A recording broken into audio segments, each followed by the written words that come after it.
Pendidikan itu tidak penting di Indonesia.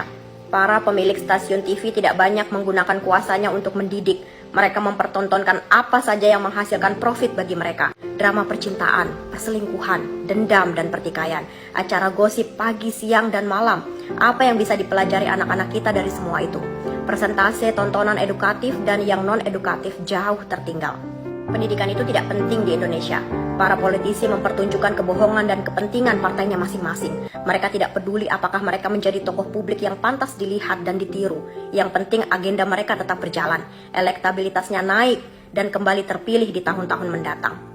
Pendidikan itu tidak penting di Indonesia.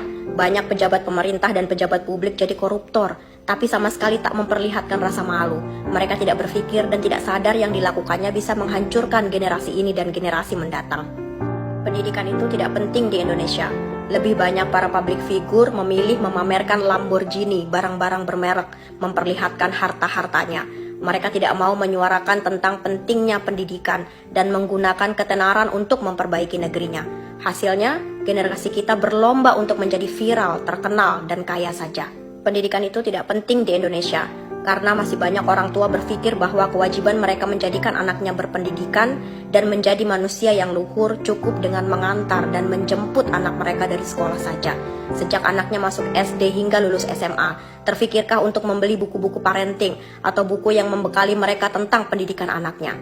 Pendidikan itu tidak penting di Indonesia. Semua dari kita melakukan apapun semaunya. Kadang tak peduli bahwa kebebasan kita terikat tanggung jawab dan semua tindakan disaksikan anak-anak. Jika ada kasus besar, ada yang salah dengan anak-anak, baik di sekolah maupun di luar sekolah, kita akan meminta Menteri Pendidikan untuk berkomentar dan menuntut pertanggungjawaban. Pendidikan itu tidak penting di Indonesia.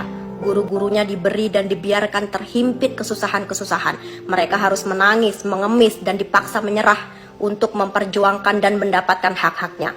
Waktu yang seharusnya mereka habiskan dengan anak-anak kita rampas untuk pekerjaan lainnya. Kita letakkan beban bernama pendidikan di pundak, kepala, dan kakinya. Tapi kita biarkan tangannya terikat dan perutnya lapar. Pentingkah pendidikan itu di Indonesia?